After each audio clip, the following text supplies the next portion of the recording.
إني وجهت وجهي للذي فطر السماوات والأرض حنيفا وما أنا من المشركين ইব্রাহিম আলাইহিস সালাম বলেছিলেন, আমি আমার চেহারা মুখ ঘুরাইয়া দিলাম তার দিকে যিনি আকাশ এবং জমিনের মালিক। সবাই জোড়ালো কণ্ঠে বলেন তো, আকাশের মালিক কে? জমিনের মালিক কে? সবাই তো বললেন না। সবাইকে একটু কথা বলতে হবে, একটু কষ্ট করতে হবে। সবাই বলেন তো মোহাব্বতের সাথে, আকাশের মালিক কে? জমিনের মালিক কে?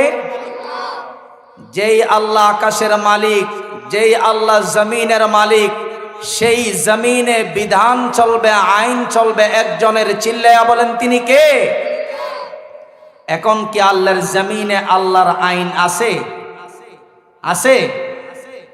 এখন আইন আছে মানুষের তৈরি করা আইন। সেই জন্য ন্যায় ইনসাফ নেই, শান্তি নেই, অশান্তি, বিশৃঙ্খলা, অরাজকতা, নাশকতা, গুম খুন, হত্যা, মামলা, ধর্ষণ, চোর ডাকাত, সন্ত্রাস, লুটপাট, চাঁদাবাজি, দুর্নীতি আমাদের দেশে কম না বেশি? আসতে বলবেন না, কম না বেশি? তাহলে আমরা আজকের মাহফিল থেকে স্পষ্টভাবে ঘোষণা দিতে চাই, আগামীতে এমন একটি দল আমরা সংসদে চাই, যেই দল কোরআন অনুযায়ী সংসদকে পরিচালনা করবে, কোরআন অনুযায়ী রাষ্ট্র পরিচালনা করবে, আল্লাহর বিধান অনুযায়ী দেশ পরিচালনা করবে। এমন দল আগামীতে ক্ষমতায় আসুক আমরা চাই কি চাই না? কারা কারা চান দুহাত তুলে আল্লাহকে দেখান। মনটা যদি হইতো প্রবল হাওয়া, হইতো যদি শুভ্র কবুতর, মেঘের ডানায় পাঠিয়ে দিতাম, মেঘের ডানায় পাঠিয়ে দিতাম মদিনারি পথে, যেথায় আমার প্রিয় নবী ঘুমাই নিরন্তর। বালাগাল আলা বিকামালিহি কাশাফাত দুজা বিজামালিহি হাসনাত জামিউ খিসালিহি সাল্লু আলাইহি ওয়া আলিহি। আলহামদুলিল্লাহ, ঐতিহ্যবাহী কক্সবাজার জেলার চকরিয়া উপজেলার অন্তর্গত দুলাহাজারা ইউনিয়নের ৯ নম্বর ওয়ার্ডে অবস্থিত রমমহল ইসলামী যুব সংস্থার উদ্যোগে আয়োজিত ঐতিহাসিক ১০তম তাফসিরুল কোরআন মাহফিল ও ইসলামী সাংস্কৃতিক প্রতিযোগিতা আজ ২ জানুয়ারি ২০২৬ রোজ জুমাবার। আজকের এই বিশাল তাফসিরুল কোরআন মাহফিলের এই অধিবেশনের সম্মানিত সভাপতি, রনমহল কেন্দ্রীয় জামে মসজিদের সম্মানিত খতিব, বিশিষ্ট ইসলামী চিন্তাবিদ, বিশিষ্ট আলেমে দ্বীন জনাব হযরত মৌলানা জিয়াউর রহমান সাহেব বারাকাল্লাহু ফি হায়াতিহি, আজকের এই তাফসিরুল কোরআন মাহফিলের প্রধান অতিথি জনাব আলহাজ মোহাম্মদ আলাউদ্দিন প্রতিষ্ঠাতা রনমহল খাদেম মাস্টার নাসিরউদ্দিন হিফজখানা।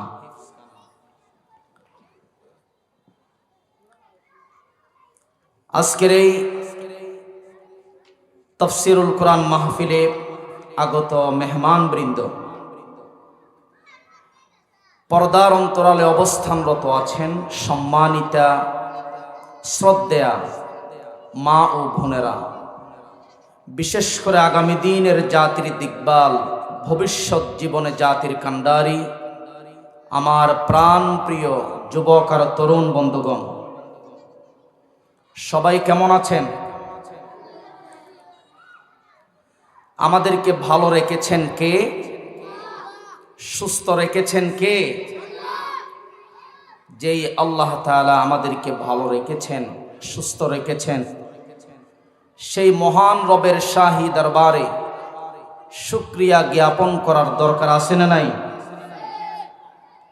আসুন আমরা সেই মহান রব্বুল ইজ্জত ওয়াল জালালের শাহী দরবারে লাখ কোটি শুকরিয়া আদায় করছি, নত শিরে সুজুদ পেশ করছি, শ্রদ্ধায় সিজদা অবনত হচ্ছি যে মহান রব্বে করিম আমাদেরকে অত্যন্ত দয়া করে, মায়া করে, মোহাব্বত করে, ভালোবেসে দুনিয়ার সমস্ত ঝামেলা থেকে আলাদা করে কোরআনের বাগানে কোরআন ও হাদিস থেকে কিছু কথা শ্রবণ করার জন্য বসার তৌফিক দান করেছেন। সেই মহান আল্লাহ রব্বুল ইজ্জত ওয়াল জালালের শানে অন্তরের স্থল থেকে জোড়ালো কণ্ঠে বলে উঠছি আলহামদুলিল্লাহ। আরো একটু আওয়াজ দিয়ে বলতে হবে আলহামদুলিল্লাহ। দরুদ এবং সালাম পেশ করছি আমাদের সকলের প্রাণ প্রিয় নবী, সর্বকালের, সর্বযুগের সর্বশ্রেষ্ঠ মহামানব, সৈয়দুল মুরসালিন, ইমামুল মুরসালিন, খাতামান নবিয়্যিন, জনাব মুহাম্মদুর রাসূলুল্লাহ সাল্লাল্লাহু আলাইহি ওয়াসাল্লামের উপর। সম্মানিত উপস্থিতি, সম্মানিত বাবারা, প্রাণ প্রিয় যুবক আর তরুণ বন্ধুগণ,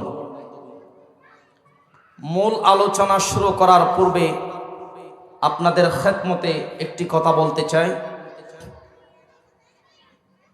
আলোচনা চলাকালীন স্টেজে কেউ হাঁটাহাঁটি করবেন না। মাহফিল পরিচালনা যারা করছেন কমিটির ভাইদের প্রতি অনুরোধ, খালি চেয়ার আছে এখানে কাউকে বসিয়ে দেন। কমিটিদের কেউ তো খুঁজে পাওয়া যাচ্ছে না। নামাজ পড়ে আমি অনেকক্ষণ বসে ছিলাম মসজিদে, তো যাই হোক, তারাও হয়তো ব্যস্ত আছেন। কমিটির ভাইদের প্রতি আমি অনুরোধ করছি, স্টেজে চেয়ার, খালি চেয়ার যেগুলো আছে এগুলোতে মেহমানদেরকে বসিয়ে দিন। আর অত্র এলাকার সবাইকে আমি বলবো, মাইকের আওয়াজ যতদূর যাচ্ছে, আপনারা যদি পাপের পাল্লা হালকা করতে চান, সওয়াবের পাল্লা ভারী করতে চান, তাহলে অন্তত আজকের জন্য মাহফিলের সৌন্দর্য রক্ষার্থে মাহফিলে চলে আসুন। আরেকটি আমার বিশেষ অনুরোধ থাকবে, আপনারা যারা এসেছেন কোরআন থেকে কথা শোনার জন্য, কম হোক বেশি হোক, যারা এসেছেন, যারা আসবেন, আলোচনা চলাকালীন কেউ উঠে চলে যাবেন না। শেষ পর্যন্ত থাকা যাবে? বলি ইনশাআল্লাহ। আল্লাহ তাআলা আমাদের সবাইকে আমলের নিয়তে, ইখলাসের সাথে কোরআন ও হাদিসের সমন্বয়ে কিছু কথা শ্রবণ করার তৌফিক দান করুন। আমরা পড়ি আমিন। সম্মানিত উপস্থিতি, আমি মহাগ্রন্থ কোরআনুল কারীম থেকে 29 নম্বর সূরা সূরাতুল আনকাবুত, এই সূরার 45 নম্বর আয়াত আমি তেলাওয়াত করেছি। এবং বিশ্বনবী, শ্রেষ্ঠ নবী, দয়ার নবী, মায়ার নবী, রহমতের নবী জনাব মুহাম্মদুর রাসূলুল্লাহ সাল্লাল্লাহু আলাইহি ওয়াসাল্লামের পবিত্র জবানের বাণী অসংখ্য অগণিত হাদিস শরীফ থেকে মুসনদে আহমদের একটি হাদিস পড়েছি। মূলত সেই আয়াত এবং হাদিসকে সামনে রেখে আমার নির্ধারিত আলোচ্য বিষয়ের উপর কিছু কথা বলার চেষ্টা করব। আল্লাহ তাআলা যেন আমাকে সেই তৌফিক দান করেন এবং আপনাদেরকেও সেই বিষয়ের উপর কিছু কথা আমলের নিয়তে শোনার তৌফিক যেন আল্লাহ পাক দান করেন। আমরা পড়ি আমিন। সম্মানিত উপস্থিতি, কোরআনুল কারীমের 29 নম্বর সূরার সূরাতুল আনকাবুত, এই সূরার 45 নম্বর আয়াত আমি আপনাদের সামনে তেলাওয়াত করেছি। আসুন সেই আয়াতে আল্লাহ পাক কি বলছেন আমরা একটু শুনি। আল্লাহ পাক বলছেন, উতলু মা উহিয়া ইলাইকা মিনাল কিতাব, হে আমার রাসূল, আপনার প্রতি যে কোরআন অবতীর্ণ করা হয়েছে, যে কোরআন নাজিল করা হয়েছে, আপনি সেই কোরআন তেলাওয়াত করুন, সেই কোরআন পাঠ করুন। ওয়া আকিমিস সালাহ, এবং যথাযথভাবে নামাজ আদায় করুন। ইন্নাস সালাতা তানহা আনিল ফাহশাই ওয়াল মুনকার, অবশ্যই অবশ্যই নামাজ যথাযথভাবে আদায় করলে এই নামাজ নামাজি ব্যক্তিকে সব ধরনের অশ্লীল মন্দ কাজ থেকে বিরত রাখে। ওয়ালা যিকরুল্লাহি আকবার, আর অবশ্যই অবশ্যই আল্লাহ তাআলার জিকির হচ্ছে সর্বশ্রেষ্ঠ জিকির। ওয়াল্লাহু ইয়া'লামু মা তাসনাউন, আমরা যা করছি পৃথিবীর কেউ না দেখলে একজনে দেখছেন। চিল্লায়া বলেন, তিনি কে? আমরা নামাজ পড়ছি, আল্লাহ দেখছেন। নামাজ ফাঁকি দিচ্ছি, তাও আল্লাহ দেখছেন। ঠিক কিনা জোরে বলুন। গোপনে ফাফ করছি, প্রকাশ্যে ফাফ করছি, পৃথিবীর কেউ না দেখলে একজনেই তো লক্ষ্য করছেন। আওয়াজ দিয়ে বলেন তো তিনি কে? সরকারি বেসরকারি অফিস আদালতে সুদের লেনদেন আছে না নাই? গোপনে হোক প্রকাশ্যে হোক, কেউ না দেখলে দেখেন কে? দেশের মধ্যে দুর্নীতি কম হচ্ছে না বেশি হচ্ছে? দুর্নীতি গোপনে হোক প্রকাশ্যে হোক, চাঁদাবাজি গোপনে হোক কিংবা প্রকাশ্যে হোক, দেশের টাকা বিদেশে পাচার হচ্ছে, কম হোক কিংবা বেশি হোক, গোপনে হোক প্রকাশ্যে হোক, পৃথিবীর কেউ না দেখলে একজনে দেখেন। আওয়াজ দিয়া বলেন, তিনি কে? এই জন্য আমাদেরকে বিশ্বাস করতে হবে, আমি যা করছি পৃথিবীর কেউ না দেখলে আল্লাহ পাক তো চেয়ে আছেন। এবং প্রত্যেক মানুষের দুই কাঁধে দুইজন ফেরেশতা আছে না নাই? কিরামান কাতিবিনা ইয়ালামুনা মা তাফআলুন, প্রত্যেক মানুষের দুই কাঁধে দুইজন ফেরেশতা আছে। ভালো কাজ করলে, সওয়াবের কাজ করলে ডান কাঁধের ফেরেশতা আপনার আমল নামায় লিখে দেয়। সুবহানাল্লাহ বলবেন না? খারাপ কাজ করলে, গুনাহের কাজ করলে, অন্যায় অপরাধ করলে বাম কাঁধের ফেরেশতা তা লিপিবদ্ধ করে রাখে। সকলের আমল মিঠারের মধ্যে উঠে যাচ্ছে। কার হুকুমে? আল্লাহর হুকুমে। বাঁচার কোনো উপায় নাই। মুসনদ আহমদের বর্ণনায় আসছে, হযরতে আব্দুল্লাহ ইবনে উমর রাদিয়াল্লাহু আনহুমা রাসূল করিম সাল্লাল্লাহু আলাইহি ওয়াসাল্লাম থেকে হাদিস বর্ণনা করছেন। তিনি বলছেন, আল্লাহর হাবিব একবার আমাদের সামনে আলোচনা করছিলেন। তখন তিনি বলছেন, মান হাফাযা আলাইহা কানাত লাহু নূরান ওয়া বুরহানা ওয়া নাজাতান ইয়াউমাল কিয়ামাহ। যারা নামাজকে যথাযথভাবে আদায় করবে, নামাজের হেফাজত করবে, সময় হলেই নামাজ পড়ে নিবে, এই নামাজ কিয়ামতের দিন তার জন্য নূর হবে, আলো হবে, দলিল হবে, তার জন্য এই নামাজ কিয়ামতের দিন নাজাতের মাধ্যম হবে। সুবহানাল্লাহ পড়ে। ওয়া মান লাম ইউহাফিজ আলাইহা, আর যারা নামাজের হেফাজত করবে না, যথাসময়ে সময় মতো নামাজ আদায় করবে না, লাম ইয়াকুল লাহু নূরা ওয়ালা বুরহানা ওয়ালা নাজাতান, তার জন্য কিয়ামতের দিন কোনো আলো থাকবে না, দলিল থাকবে না, তার জন্য কোনো নাজাতের ব্যবস্থা থাকবে না। ওয়া কানা ইয়াউমাল কিয়ামাতি, রাসূল হাদিসের শেষ অংশে ভয়ানক কথা বলছেন, সেই সকল বেনামাজিদের হাসর হবে কিয়ামতের দিন কাদের সাথে? ফেরাউনের সাথে, হামানের সাথে, উবাই ইবনে খালফের সাথে। নাউজুবিল্লাহ, জোরে বলেন। এই ফেরাউন কত বড় কাফের ছিলেন, ফেরাউনের বিষয়ে আমরা সবাই জানি। আর হামান ছিল ফেরাউনের মন্ত্রী। এভাবে করে উবাই ইবনে খালফ, এই ছিল উবাই ইবনে খালফ, বড় ইসলামের জঘন্যতম দুশমন ছিল, কাফের ছিল, ইসলামের প্রকাশ্য একজন শত্রু ছিল। এই ফেরাউনের সাথে, হামানের সাথে, উবাই ইবনে খালফের সাথে হাসর নাসর হবে যারা বেনামাজি, যারা নামাজ পড়ে না। কারণ নাউযু বিল্লাহ। ভাইরা আমার,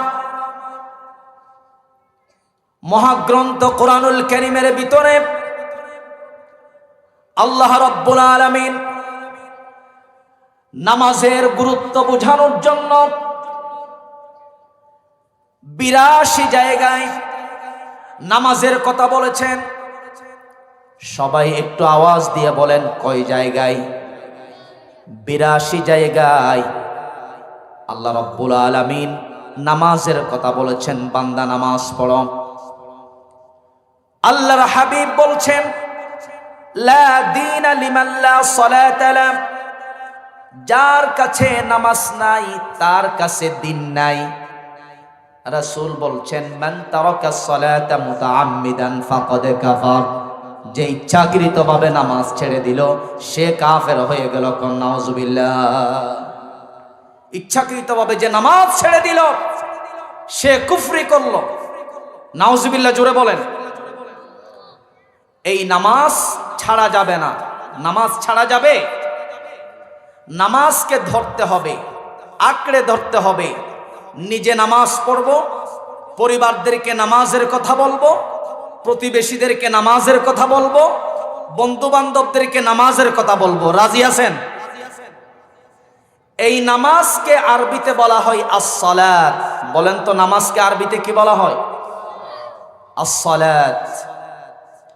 সালাত কায়েম করো, সালাত কায়েম করো, হবে সম্মানী তুমি, হবে জান্নাতি তুমি, হবে সম্মানী তুমি, হবে জান্নাতি তুমি।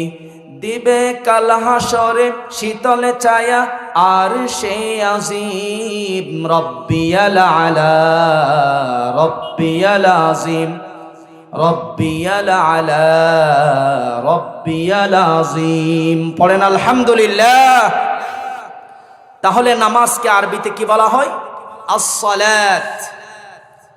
এই আস-সালাত শব্দের অর্থ শুধু নামাজ নয়, আস-সালাত শব্দের বহু অর্থ আছে। যেমন সালাত শব্দের একটি অর্থ হচ্ছে দোয়া। কোরআন এসেছে, ওয়াসাল্লি আলাইহিম ইন্না সালাতাকা সাকানুল লাহুম।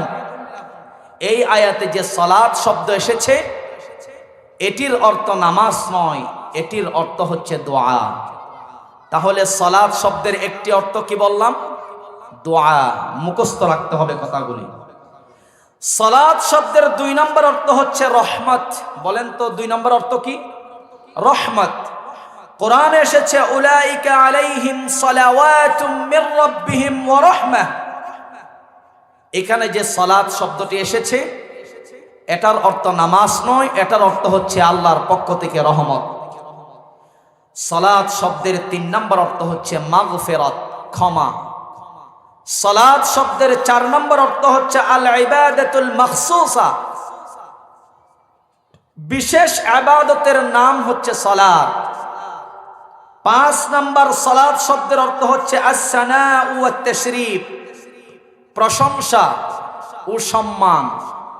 তাহলে সালাত শব্দের একটি অর্থ প্রশংসা ও সম্মান। এভাবে করে 6 নম্বর সালাত শব্দের অর্থ হচ্ছে মুতাওয়াজ্জিহ হওয়া, মুখ ঘোরানো, চেহারা ঘোরানো। কার দিকে? আমরা নামাজের মাধ্যমে আমাদের মুখ, আমাদের চেহারা ঘোরায়া দেয় কার দিকে? আল্লাহর দিকে। হযরতে ইব্রাহিম আলাইহিস সালাম সেই কথা বলেছিলেন। হযরতে ইব্রাহিম আলাইহিস সালাম বলেছিলেন, ইন্নী ওয়াজ্জাহতু ওয়াজহিয়া লিল্লাযী ফাতারাস সামাওয়াতি ওয়াল আরদ হানিফান ওয়া মা আনা মিনাল মুশরিকিন। ইব্রাহিম আলাইহিস সালাম বলেছিলেন, আমি আমার চেহারা মুখ ঘুরাইয়া দিলাম তার দিকে যিনি আকাশ এবং জমিনের মালিক। সবাই জোড়ালো কণ্ঠে বলেন তো আকাশের মালিক কে? জমিনের মালিক কে? সবাই তো বললেন না। সবাইকে একটু কথা বলতে হবে, একটু কষ্ট করতে হবে। সবাই বলেন তো মোহাব্বতের সাথে আকাশের মালিক কে? জমিনের মালিক কে? যেই আল্লাহ আকাশের মালিক, যেই আল্লাহ জমিনের মালিক, সেই জমিনে বিধান চলবে, আইন চলবে একজনের। চিল্লায়া বলেন তিনি কে? এখন কি আল্লাহর জমিনে আল্লাহর আইন আছে? আছে? এখন আইন আছে মানুষের তৈরি করা আইন। সেই জন্য ন্যায় ইনসাফ নেই, শান্তি নেই, অশান্তি, বিশৃঙ্খলা, অরাজকতা, নাশকতা, গুম খুন, হত্যা, মামলা, ধর্ষণ, চোর ডাকাত, সন্ত্রাস, লুটপাট, চাঁদাবাজি, দুর্নীতি আমাদের দেশে কম না বেশি? আসতে বলবেন না, কম না বেশি? তাহলে আমরা আজকের মাহফিল থেকে স্পষ্টভাবে ঘোষণা দিতে চাই, আগামীতে এমন একটি দল আমরা সংসদে চাই, যেই দল কোরআন অনুযায়ী সংসদকে পরিচালনা করবে, কোরআন অনুযায়ী রাষ্ট্র পরিচালনা করবে, আল্লাহর বিধান অনুযায়ী দেশ পরিচালনা করবে। এমন দল আগামীতে ক্ষমতায় আসুক আমরা চাই কি চাই না? কারা কারা চান দুহাত তুলে আল্লাহকে দেখান। সবাই দুহাত উপরে তুলে রাখুন, সবাই তুলে রাখুন, কেউ হাত নামাবেন না, সোজা করে তুলে রাখুন। সবাই আমার সঙ্গে ওয়াদা করুন, আল্লাহকে বলুন, হে আল্লাহ। আরো জোরে বলতে হবে, হে আল্লাহ, যারা কোরআন অনুযায়ী সংসদ পরিচালনা করবে, কোরআনের বিধান অনুযায়ী রাষ্ট্র পরিচালনা করবে, আমরা সেই দলের সাথে আছি এবং মৃত্যু পর্যন্ত থাকব। এবার হাত নামান। আপনারা কি বেজার হইলেন? কারণ কোরআন দিয়ে যদি সংসদ পরিচালিত হয়, কোরআন দিয়ে যদি রাষ্ট্র পরিচালিত হয়, শান্তি আছে না নাই? ন্যায় ইনসাফ আছে না নাই? এই জন্য আমরা কোরআনের আইন চাই। কোরআনের আইন সংসদে চালু হোক, দেশটা কোরআনের আইন দিয়ে চলুক, এটা আমরা সবাই চাই, ঠিক কিনা? তাহলে এই জমিন আল্লাহর, আকাশ আল্লাহর, যেই আল্লাহ আকাশের মালিক, জমিনের মালিক, সেই মহান রবের দিকে আমরা নামাজের মাধ্যমে চেহারা ঘুরাইয়া দেয়। সেই জন্য বলা হয়েছে সালাত শব্দের একটি অর্থ হচ্ছে মুতাওয়াজ্জহ হওয়া, চেহারা ঘুরাইয়া দেওয়া। কারণ নামাজের মাধ্যমে আমরা আল্লাহর দিকে চেহারা ঘুরাইয়া দেয়, ঠিক কিনা বলেন? সালাত শব্দের আরেকটি অর্থ হচ্ছে নিকটবর্তী থেকে আরো নিকটবর্তী হওয়া। সাহাবায়ে কেরাম আল্লাহর হাবিবকে বলছেন, ইয়া রাসূলুল্লাহ সাল্লাল্লাহু আলাইহি ওয়াসাল্লাম, ওগো আল্লাহর নবী, আমরা কিভাবে আল্লাহর নিকটবর্তী বান্দা হতে পারব? আপনি আমাদেরকে জানায়া দেন। আল্লাহর রাসূল বলছেন, সাহাবায়ে কেরামগণ শুনে রাখো, তোমরা যদি ওয়াসজুদ ওয়াকতারিব, তোমরা যদি সিজদা দাও, সিজদা দিলেই আল্লাহর নিকটবর্তী হওয়া যায়। কোন সুবহানাল্লাহ। আমরা আল্লাহর নিকটবর্তী বান্দা হতে চাই কি চাই না? আল্লাহর নিকটবর্তী হতে হলে আমাদেরকে নামাজ পড়তে হবে, আমাদেরকে সিজদা দিতে হবে।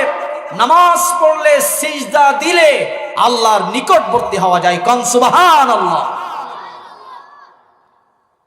এভাবে করে সালাত শব্দের একাধিক অর্থ এসেছে ডিকশনারিতে। তাহলে আমরা নামাজ সঠিকভাবে আদায় করব, বলি ইনশাআল্লাহ। এবং নামাজ পড়ে আমরা দুহাত তুলে আল্লাহর কাছে ক্ষমা প্রার্থনা করব, আল্লাহর কাছে তাওবা করব। আমাদের তাওবা, আমাদের ইস্তেগফার কবুল করে নেবেন কে? সমস্ত নবীরা তাওবা ইস্তেগফার করেছিলেন, সিজদা দিয়েছেন, সিজদার মধ্যে চোখের পানি ছেড়ে দিয়ে আল্লাহর নিকট তাওবা করেছেন, ক্ষমা প্রার্থনা করেছেন। সমস্ত নবীগণ স্বজাতির লোকদেরকে, সম্প্রদায়ের লোকদেরকে তাওবা ও ক্ষমা প্রার্থনা শিখালেন, তওবা ও ক্ষমা প্রার্থনা করার জন্য নির্দেশ দিলেন। সমস্ত নবী রাসূলরা তাওবা ক্ষমা প্রার্থনা করেছেন, বিদায় নবী রাসূলগণ গুনাহ করেছিলেন নাকি? নবী রাসূলগণ কি গুনাহ করেছেন? নবী রাসূলগণ মাসুম, নবী রাসূলগণ নিষ্পাপ। তাদের দ্বারা গুনাহ সংগঠিত হয় না, পাপ সংগঠিত হয় না। আল্লাহ রাব্বুল আলামিন তাদেরকে পাপ থেকে, গুনাহ থেকে মাসুম রাখেন। সুবহানাল্লাহ পড়েন। এরপরেও নবী রাসূলগণ তাওবা ক্ষমা প্রার্থনা কেন করেছেন? তাফসীরের কিতাবে এসেছে, দুইটি বর্ণনা এসেছে। আল্লাহর রাসূল সহ সমস্ত নবীগণ তাওবা ও ক্ষমা প্রার্থনা করার দুইটি কারণ। আওয়াজ দিয়ে বলেন কয়টি কারণ? একটি কারণ হলো মর্যাদা বৃদ্ধির জন্য, আর একটি কারণ হলো উম্মতদেরকে শিক্ষা দেওয়ার জন্য। আর আমাদের তাওবা ইস্তেগফারের কারণও দুইটি। আল্লাহ রাব্বুল আলামিন বান্দার তাওবা ও ইস্তেগফারের মাধ্যমে কখনো কখনো মহান রব্বুল আলামিন মর্যাদা বৃদ্ধি করেন। দুই নাম্বার, আমাদের তাওবা ইস্তেগফারের কারণ হলো পাপ মোচনের জন্য, ক্ষমা মোচনের জন্য, ঠিক কিনা বলুন? সমস্ত নবী রাসূলগণ কিভাবে তাওবা করেছেন, ক্ষমা প্রার্থনা করেছেন? কোরআনুল কারীমের ভিতরে মহান রব্বুল আলামিন আয়াত আকারে অবতীর্ণ করে দিয়েছেন। পৃথিবীর প্রথম মানুষ, প্রথম নবী, আদি পিতা হযরতে আদম আলাইহিস সালাম কিভাবে তাওবা করেছেন, ক্ষমা প্রার্থনা করেছেন, মহান রব্বুল আলামিন কোরআনুল কারীমের ভিতরে আয়াত আকারে অবতীর্ণ করে দিয়েছেন। সকলের পরিচিত সূরা, পরিচিত আয়াত, কমন একটি আয়াত যা আমরা মুনাজাতে পড়ে থাকি। যারা পারেন আমার সঙ্গে টুক মিলিয়ে পড়ুন, রব্বানা যালামনা আনফুসানা ওয়া ইন লাম تغفر لنا وترحمنا لنكونن من الخاسرين হযরতে আদম আলাইহিস সালাম বলেছিলেন, হে আমাদের প্রতিপালক, আমরা নিজেদের প্রতি অন্যায় করে ফেলেছি, আপনি যদি ক্ষমা না করুন আমরা ক্ষতিগ্রস্তদের অন্তর্ভুক্ত হয়ে যাব। আপনি যদি ক্ষমা না করেন আমরা ক্ষতিগ্রস্তদের সম্মুখীন হয়ে যাব। আদম আলাইহিস সালাম কত বছর তাওবা করেছিলেন, ক্ষমা প্রার্থনা করেছিলেন। তাফসীরের কিতাবের ভিতরে দুইটি মত এসেছে। একটি মত হলো আদম আলাইহিস সালাম ধারাবাহিক 40টা বছর চোখের পানি ছেড়ে দিয়ে মহান রবের কাছে ক্ষমা প্রার্থনা করেছেন, তাওবা করেছেন। আরেকটি মত এসেছে ধারাবাহিক 100 বছর আদম আলাইহিস সালাম চোখের পানি ছেড়ে দিয়ে আল্লাহর কাছে তাওবা করেছেন, ক্ষমা প্রার্থনা করেছেন। পরিশেষে আল্লাহ রাব্বুল আলামিন আদম আলাইহিস সালামের দোয়া মঞ্জুর করেছেন। কোন সুবহানাল্লাহ। ভাইরা আমার, হযরতে আদম আলাইহিস সালাম আল্লাহর কাছে তাওবা ও ক্ষমা প্রার্থনা করে পৃথিবীর মানুষদেরকে শিখালেন কিভাবে তাওবা ও ক্ষমা প্রার্থনা করতে হয়।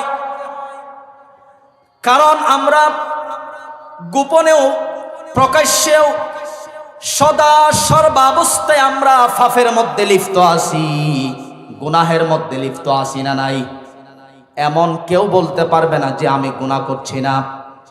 সদা সর্বদা আমরা পাপের মধ্যে জড়িত আছি। এই পাপের হিসাব যদি আল্লাহ আমাদের থেকে নেন তাহলে আমরা কি কেউ বাঁচতে পারবো নাকি? কেউ বাঁচতে পারবো? পৃথিবী না জানো আমি তো জানি আমি কি পাপ করেছি। 900 বছর দ্বীনের দাওয়াত দিয়েছেন, ইসলামের দাওয়াত দিয়েছেন।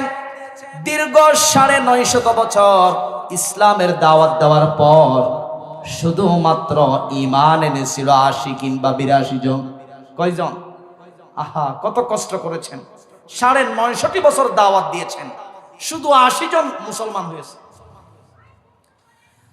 আল্লাহ রাব্বুল আলামিনের কাছে দোয়া করলেন, রব্বি গফিরলি ওয়া লিওয়ালিদাইয়া ওয়া লিমান দাখালা বাইতিয়া মুমিনা ওয়া লিল মুমিনিনা ওয়াল মুমিনাত ওয়া লা তাজিদিয যালিমিনা ইল্লা তাবারা। নূহ আলাইহিস সালাম বলেছিলেন, গো আল্লাহ আমাকে ক্ষমা করুন, আমার মা বাবাকে ক্ষমা করুন, এবং যারা আমার দিন পেয়ে আমার দাওয়াত পেয়ে ইসলামের ছায়াতলে এসেছে, ঈমান এনেছে, ঈমানদার পুরুষ এবং ঈমানদার নারীদেরকে আপনি ক্ষমা করুন, এবং যারা জালেম তাদেরকে আপনি ধ্বংস করে দিন। তাফসীরের কিতাবের ভিতরে এসেছে নূহ আলাইহিস সালাম যে দোয়া করেছিলেন ক্ষমা প্রার্থনার দোয়া, তাফসীরে এসেছে কিয়ামত পর্যন্ত যত মুমিন পুরুষ আসবে, যত মুমিন নারী আসবে, সমস্ত মুমিন নারী এবং মুমিন পুরুষ এই নূহ আলাইহিস সালামের দোয়ার মধ্যে অন্তর্ভুক্ত। জুড়ে বলুন না সুবহানাল্লাহ। আর কিয়ামত পর্যন্ত যত জালেম আসবে, সমস্ত জালেমদের জন্য নূহ আলাইহিস সালাম যে বদদুয়া করেছেন সেই বদদুয়ার মধ্যে শামিল। কোন নাউযুবিল্লাহ।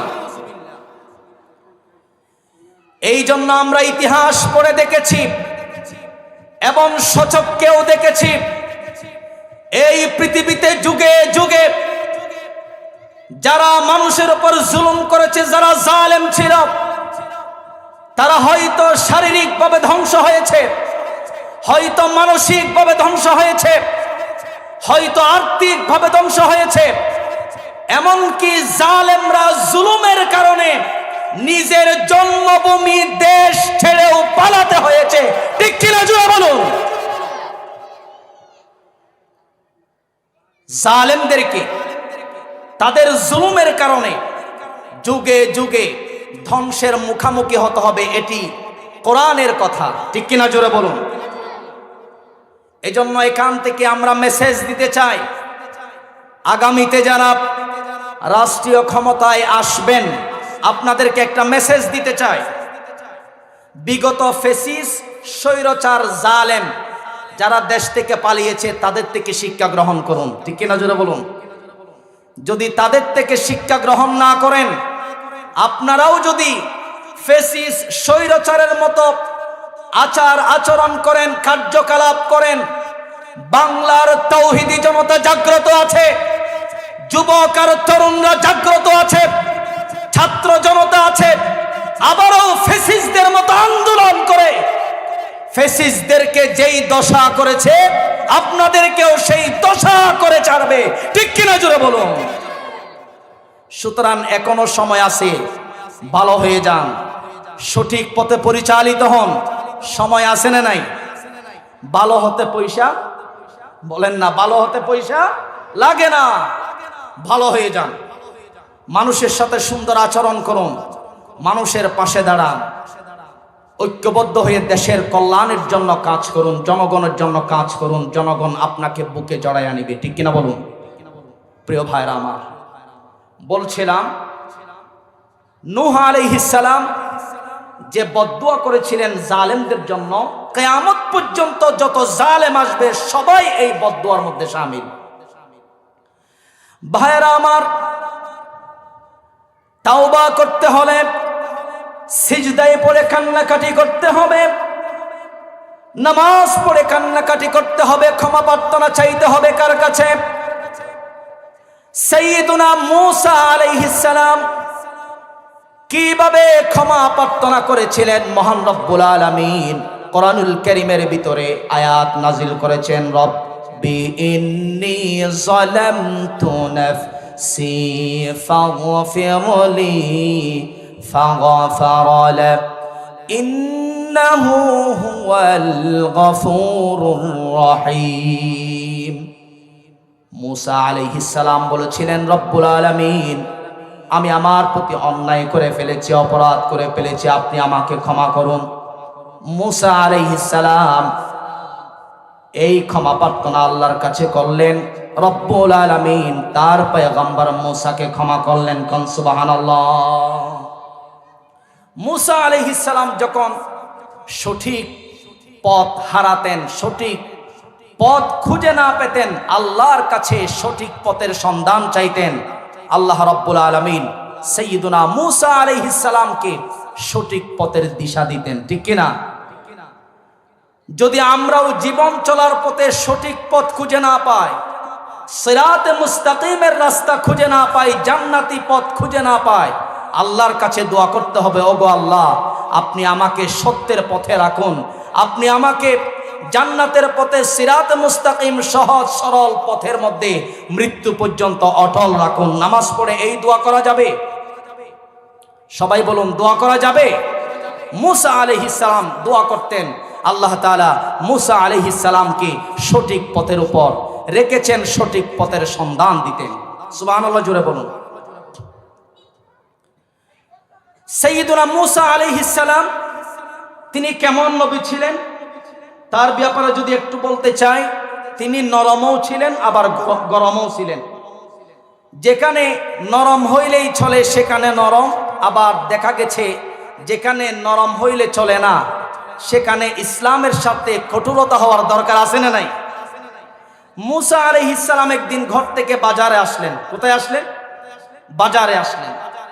বাজারে আসার পরে লক্ষ্য করলেন যে ফেরাউনের বাবরসি এক ব্যক্তিকে মারতেছে, ঝগড়ায় লিপ্ত, মারামারিতে লিপ্ত।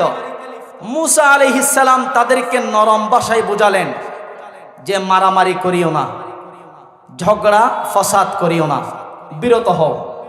ফেরাউনের বাবরসি কি করলো? সে মূসা আলাইহিস সালামের কথা মানল না, আরো বেশি ঝগড়ায় লিপ্ত। সাইয়্যিদুনা মূসা আলাইহিস সালাম সেখানে নরম হলেন, কিন্তু নরম হওয়ার কারণে সে ফেরাউনের বাবুর্চি মুসার কথা শুনছে না। এবার ইসলামের জন্য কঠোর হওয়ার দরকার আছে না নাই? মুসা আলাইহিস সালামের পায়ের রক্ত মাথায় উঠে গেল। রাগান্বিত হয়ে দিলেন একটা থাপ্পড় ফেরাউনের বাবুর্চিকে। এক থাপ্পড়ে দুনিয়া থেকে বিদায়। আল্লাহু আকবার বলেন। থাপ্পড় দিলেন কয়টা? একটা। একটা থাপ্পড় খেয়ে ফেরাউনের বাবুর্চি একেবারে শেষ দুনিয়া থেকে। সঙ্গে সঙ্গে মুসা আলাইহিস সালাম আল্লাহর কাছে দুহাত তুলে দোয়া করলেন, রব্বুল আলামিন, আমি অন্যায় করেছি, অপরাধ করে ফেলেছি। এটি আমার নিয়ত ছিল না, দুনিয়া থেকে একেবারে বিদায় করে দেওয়ার নিয়ত ছিল না। ফেরাউনের বাবুর্চিকে দুনিয়া থেকে বিদায় করে দেওয়ার উদ্দেশ্য আমার ছিল না। ওগো আল্লাহ, আপনি আমাকে ক্ষমা করুন। মুসা আলাইহিস সালামকে মহান রব্বুল আলামিন ক্ষমা করে দিলেন। সঙ্গে সঙ্গে কোন সুবহানাল্লাহ। মুসা আলাইহিস সালামকে আল্লাহ তাআলা ক্ষমা করলেন। এভাবে করে মুসা আলাইহিস সালামের জীবনের শেষ প্রান্তে জান কবজ করার জন্য মালাকুল মাউত আজরাইল আলাইহিস সালাম সবার কাছে আসবে কি আসবে না? সবার কাছে আসবে। মুসা আলাইহিস সালামের কাছে যখন মানুষের বেশ ধারণ করে মালাকুল মাউত আসলেন জান কবজ করার জন্য, তখন মুসা আলাইহিস সালামকে বলছেন, ওগো আল্লাহর পয়গম্বর, আমি আপনার নিকট এসেছি আপনার জান কবজ করার জন্য।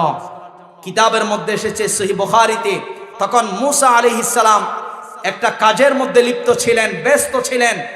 মুসা আলাইহিস সালামের পায়ের রক্ত মাথায় উঠে গেল, রাগান্বিত হয়ে গেলেন। রাগের মাথায় আজরাইলকে মালাকুল মাউতকে দিলেন আর একটা থাপ্পড়। কাকে মারলেন? মালাকুল মাউতকে থাপ্পড় দিয়ে দিলেন। এক থাপ্পড়ে মালাকুল মাউতের একটি চোখ অন্ধ হয়ে গেল। আল্লাহর কাছে গিয়ে বললেন, রব্বুল আলামিন, আমাকে আপনি কার কাছে পাঠিয়েছেন জান কবজ করার জন্য? আমি যখন জান কবজ করার কথা বললাম, সঙ্গে সঙ্গে আমাকে থাপ্পড় বসিয়ে দিয়েছে। দেখুন আমার চোখটা অন্ধ করে দিয়েছে। আল্লাহ রাব্বুল আলামিন আজরাইল আলাইহিস সালামের চক্ষু ভালো করে দিলেন এবং বললেন, আমার মুসাকে গিয়ে বলো, আমার মুসা যদি দুনিয়াতে আরো থাকতে চায় তাহলে তাকে সুযোগ দেওয়া হবে। আজরাইল আলাইহিস সালাম সঙ্গে সঙ্গে আসমান থেকে নেমে আসলেন। বললেন, ওগো আল্লাহর পয়গম্বর মুসা, মহান রব্বুল আলামিন আপনার নিকট পাঠিয়েছেন। আপনি যদি আরো দুনিয়াতে কিছুদিন থাকতে চান আপনাকে সময় দেওয়া হবে। আপনি থাকতে চান নাকি? তখন মুসা আলাইহিস সালাম বললেন, যে কয়দিন থাকবো এর পরেও কি আমাকে চলে যেতে হবে নাকি? আজরাইল বললেন, হ্যাঁ অবশ্যই, পৃথিবীর সিস্টেম এটা, জন্ম নিলেই মৃত্যু অবধারিত হবে। ঠিক কিনা জোরে বলুন। মুসা আলাইহিস সালাম বললেন, ওগো আজরাইল, ওগো মালাকুল মাউত, যদি আমাকে দুনিয়া থেকে বিদায় হতে হয়, আমি এরকম থাকতে চাই না। আমি মহান রব্বুল আলামিনের সিদ্ধান্তের উপর অটল আছি। ওগো আজরাইল, আমার রূহ কবজ করো, আমি রাজি আছি। কোন সুবহানাল্লাহ। এরপরে আজরাইল আলাইহিস সালাম মুসা পয়গম্বরের জান কবজ করলেন। মুসা আলাইহিস সালাম আল্লাহর সান্নিধ্যে চলে গেলেন। কোন সুবহানাল্লাহ। মুসা আলাইহিস সালাম অত্যন্ত রাগান্বিতও ছিলেন, আবার নরমও ছিলেন। অন্যায়, অপরাধ, বেবিচার মুঠেও সহ্য করতে পারতেন না। হঠাৎ রাগান্বিত হয়ে যেতেন। যেখানে অন্যায় সেখানে দাঁড়িয়ে যেতেন, সোজা আঙ্গুলের মতো দাঁড়িয়ে যেতেন, প্রতিবাদ করতেন। সম্মানিত ভাইয়েরা, সুতরাং মুসা আলাইহিস সালামের সেই আদর্শ লালন করে আমাদেরকে চলতে হবে। ঠিক কিনা জোরে বলুন। সমাজে যেখানে অন্যায় আছে সেখানে বাধা দিতে হবে, যেখানে অপরাধ আছে সেখানে বাধা দিতে হবে। সৎ কাজের আদেশ আমাদেরকে দিতে হবে, অসৎ কাজ থেকে বাধা প্রদান করতে হবে। এটাই হচ্ছে নবী রাসূলদের বৈশিষ্ট্য, মুমিনদের বৈশিষ্ট্য। ঠিক কিনা জোরে বলুন। ভাইয়েরা আমার, বলছিলাম আমরা নামাজ পড়ে কার কাছে ক্ষমা চাইব?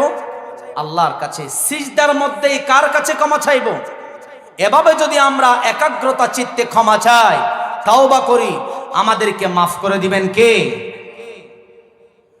ভাইরা আমার, একজন মানুষ ঈমান এনেছে, ঈমান আনার পর তার উপর প্রথম দায়িত্ব হলো নামাজ। নামাজ এতটাই গুরুত্বপূর্ণ বিষয়। ইসলামের বুনিয়াদ হলো 5টি।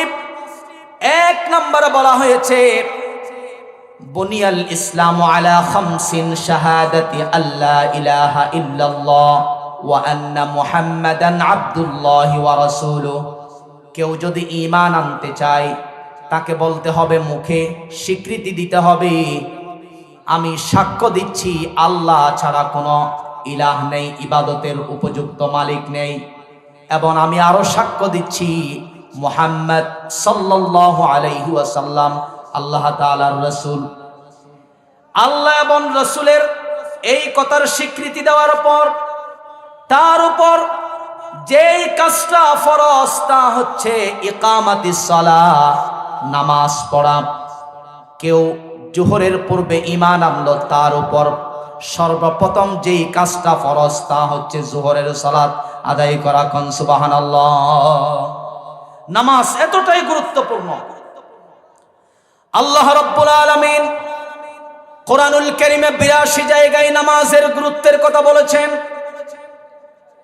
আল্লাহ রাব্বুল আলামিন এই নামাজের গুরুত্বের কথা 82 জায়গায় কেন বলেছেন? বান্দারা যাতে করে নামাজ পড়ে, নামাজকে আঁকড়ে ধরে, যেন নামাজ না ছাড়ে।